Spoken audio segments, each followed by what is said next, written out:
I'm here with Alexander Mercouris, editor-in-chief of the Duran. Alexander, let's talk about Iran. And Rouhani has given the EU 60 days notice to essentially act on the fact that Iran seems to be pulling away from the nuclear agreement, the JCPOA agreement that Obama and the five plus one, I believe it was. That's right, the five plus the one. 5+1 agreed to, and that Trump pulled out of. What's going on here? What does this mean for the nuclear deal? Well, this is exactly the scenario that I outlined a year ago, just after Donald Trump announced that the US was pulling out of the JCPOA, the nuclear deal with Iran. Donald Trump said this was a bad deal for the United States, a bad deal for Israel, a bad deal for the world. He clearly doesn't like the Iranian government very much. He's been quite open about wanting regime change there. Pompeo and Bolton have taken this far, far further. All the sanctions that were the US had lifted in connection with Iran's agreeing to the JCPOA were reimposed. And I predicted that the Europeans, the US's European allies, would say that they were unhappy with what Trump had done, that they would go through the motions of standing by the JCPOA, that they would take various token action, and they would try to put pressure on Iran to stick by the JCPOA, even though the United States had pulled out of it, and even though the sanctions were reimposed. And I said that, in fact, the action the Europeans would take to protect the JCPOA would amount to nothing, and so it proved. And I also said that despite what the Europeans were saying and what the Europeans were wanting, there was no chance that Iran would stick by an agreement in which it was carrying all the burdens and receiving none of the rewards, and that it would in time start to edge away from the JCPOA. The only thing that I got wrong last year, you can find the article on the Duran, is that I thought that the Iranians would wait a few weeks to see what the Europeans would do. In the event, they've waited a whole year. But we are where I said we would be. And frankly, the Americans have shown that they're strong because they've pulled out of the JCPOA, which is what they wanted to do, and they've reimposed sanctions on Iran. The Iranians have shown that they're not going to back down, and they're now also edging away from the JCPOA. And the people who have come out looking totally pathetic in this affair are the Europeans, who on the one hand say they want the JCPOA, but on the other hand are both unable and unwilling to do anything about it and to make it stick.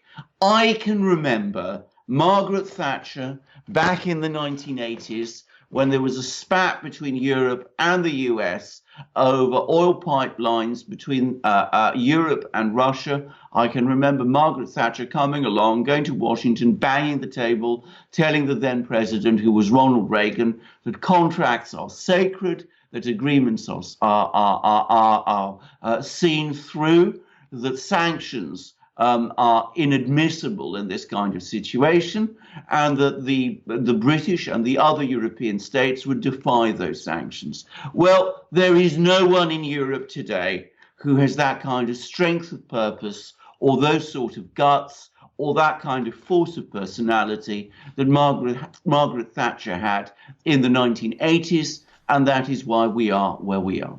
All right, so let's dig into it a little bit. Let's get into this story a little bit more. RT has a pretty good analysis as to what's happening. I'm going to read you an excerpt from an article via RT, and you can comment on that, Alexander.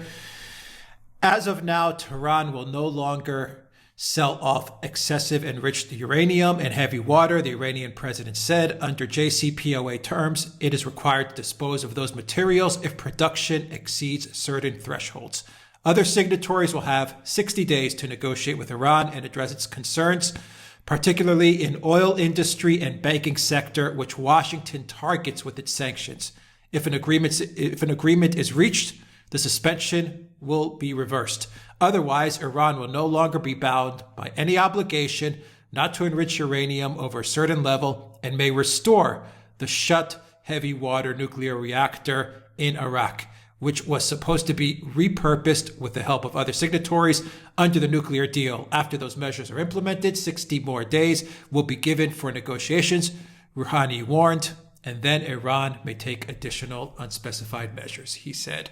What do you make of that exercise? Well, it is a steady progression by Iran away from the JCPOA. The whole point about the JCPOA was to stop Iran building up a large stock of enriched uranium and heavy water. These are vital ingredients towards developing a nuclear weapons capability. Now, of course, Iran has always denied that it has any plan to create a nuclear weapons capability.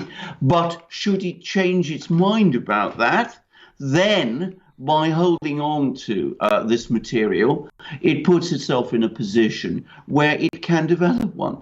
And I think that is where we're now starting to go. Because just as the North Koreans decided in the 1990s that any kind of negotiations was going nowhere, and they might as well, since they were constantly being criticized for planning to acquire a nuclear weapons capability, go ahead and acquire one, because that gave them a certain leverage over the United States. So Iran, which is being sanctioned in the same way as North Korea was, appears to be going the same way. Yeah, but I think this is a much more volatile situation, not to downplay North and South Korea at all, but I think the dynamics here are very, very different and much more complex, it seems to me, because you have Bolton escalating already. He sent warships. He's moving U.S. forces to the Persian Gulf. You had a speech from Netanyahu, I believe he gave it either today or yesterday. I was watching it on the news, actually, before we did this video, where Netanyahu said Israel will never allow Iran to obtain a nuclear weapon. I mean, this is escalating pretty fast. It's getting very dangerous. What do you make of what's going on? Absolutely. I mean, what I was discussing before was the Iranian calculus. But of course, there's the other side, which is what the United States and Israel will do. And I think if Iran does indeed now purposefully move towards acquiring nuclear weapons, which is the logic of these decisions that we've just seen outlined. I'm not saying that's where they're planning to end up, but as I said, that's the logic of where this is going. Then I think that we could very well see a military escalation with the United States acting to try to knock out Iranian nuclear sites and trying to take every step it can within its powers and within its very considerable resources to prevent such a weapon being developed. Now, as you correctly said, with North Korea has a far more powerful conventional military than Iran does. It has Seoul, the capital of South Korea, within range of its conventional artillery. Iran is not in quite such a strong position. It does not have a military reach that is as strong as North Korea's did, a conventional military reach. And it's, to be frank about it, not so disciplined and organized a society. But if there is a military confrontation between the United States, Israel, possibly Saudi Arabia, and Iran, that is not to say that the Iranians do not have options. I mean, it's a big country, it's a mountainous country, it's a country that is impossible to conquer, essentially. And of course, they do have a long coastline along the Gulf, and they would be in a position, I think, if they decided to take steps to blockade the Straits of Hormuz, which is through which most of the oil that comes out of the Gulf has to pass. So we are looking at an extremely dangerous situation indeed. Well, if they did go to block the Strait of Hormuz, I think that would pretty much signal that we are moving towards an armed conflict, correct? Well, they wouldn't. I mean, I can't imagine it happening without an armed conflict. Right. I think the Iranians wouldn't do it unless the United States attacked Iran in some form.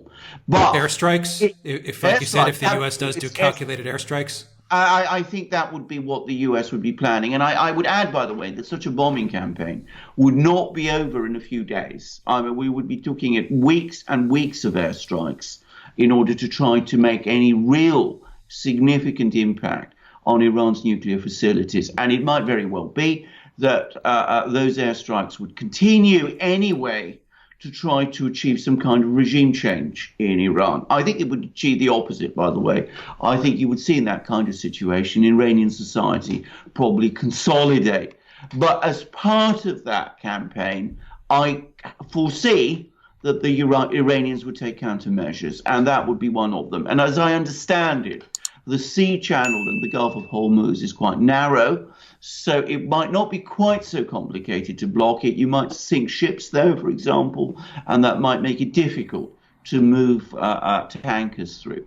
If we get into that kind of situation, then frankly, we're going to see a massive crisis in the world economy, and we're going to see a massive crisis, a massive geopolitical crisis on a scale that we haven't seen since the Cuban Missile Crisis. I mean, this would be a very, very big escalation indeed. Russia and China, what are they saying right now? Well, the Russians have backed today. They backed the Iranians. I mean, they've said that it's the reckless actions of the United States which have driven Iran to this position, because, of course, Iran no longer sees any benefit in sticking by the JCPOA.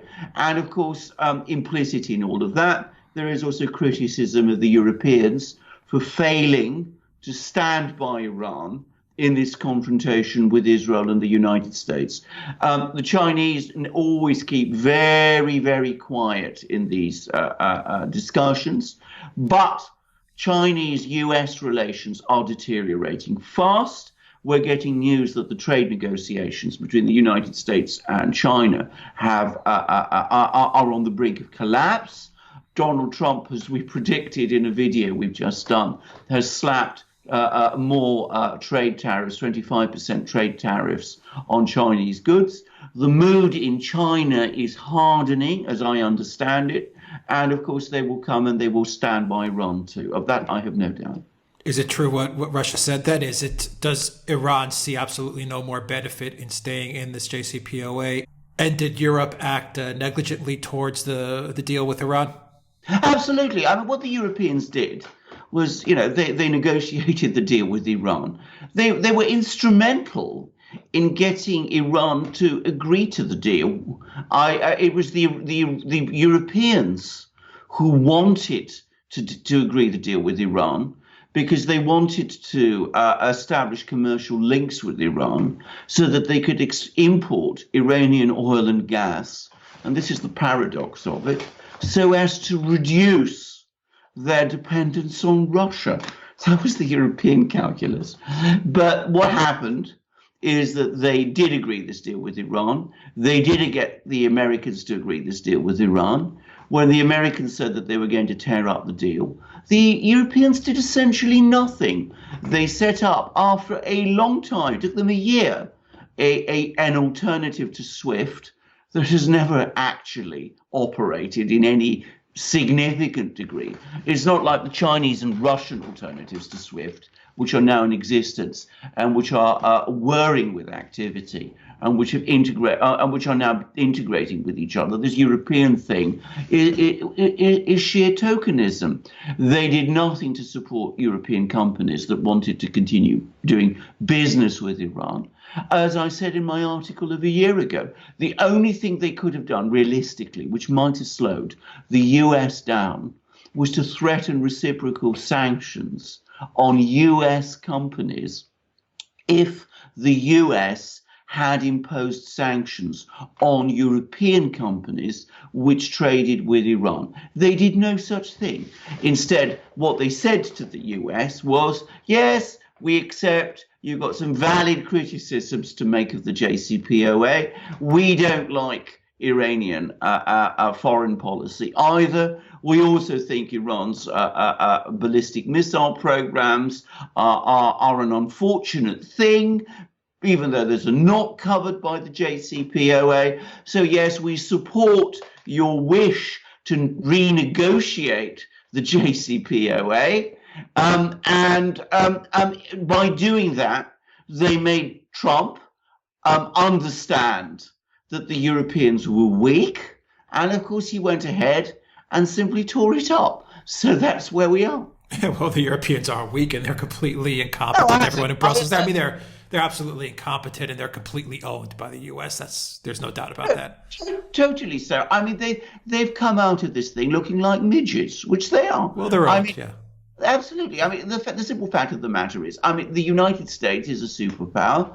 It is playing a major strategic play with Iran. I disagree with it profoundly. I think it is dangerous and wrong, but there is no question at all that there are decisions being made there and that this is a major display of power. The Iranians are also acting like strong, independent actors. They're defending their position. They may not have the power or strength of the United States, but they're defending themselves. The Russians and the Chinese are on the sidelines, but they're also making it very clear that they will stand by Iran. And of course, Russia has now supplied Iran with S-300 missiles, and I suspect that will escalate. And I suspect that we will see both the Russians and the Chinese, especially the Russians, move towards developing the oil for goods deals that they were doing with Iran before the JCPOA was agreed. The Europeans have huffed and they've puffed and they've come up with precisely nothing. They are the big losers in this thing and they look pathetic, and they are. Well, war with Iran is the neocon wet dream. It is the big prize. They've been waiting for this one for a long time. And I don't know, Alexander, I hope they really, dial this thing back, because it looks like Bolton is going to be getting what he wants here. Well, I'm afraid the entire direction of events is moving that way. I should say that every impression I have is that the uniformed military in the United States, the people in the Pentagon, are rock solid opposed to a war with Iran. I think from their point of view, they understand very well the immense difficulties of such a war. They understand that, yes, we can carry out a sustained bombing campaign of Iran. But if we do, firstly, we risk losses. And secondly, we risk an open-ended commitment, which we cannot control. But if Iran moves steadily towards acquiring a nuclear weapons capability, which, as I said, the logic of today's events points in that direction, even though that may not be Iran's intentions at the moment, then I have to say that I think that the line in the Pentagon will become very frayed and may not hold. I mean, the US uniformed military were able to successfully argue against an attack on North Korea because of the devastating consequences for South Korea if such a war happened. It may not be so easy with Iran. Well, I mean, in Iran, you also have Israel pushing for the war, where Israel is not involved in North Korea. No. And usually when Israel starts pushing, America, follows. So that's right. The one thing I would say about that is that Netanyahu, despite his reputation, is actually someone who has been very careful to keep Israel out of wars. And I think that he will be extremely reluctant to get into an open-ended conflict with Iran unless he is confident that he has the full military backing of the United States. And so it really does depend on the people in the Pentagon, the uniformed people in the Pentagon, uniting to block Netanyahu and Bolton and Kushner and Pompeo and all that, on all the rest. Is that going to be enough? I don't know. We shall just see. Maybe it won't be, in which case, as I said, we are now traveling in a very dangerous direction. All right, we'll leave it at that, and we will be following this story.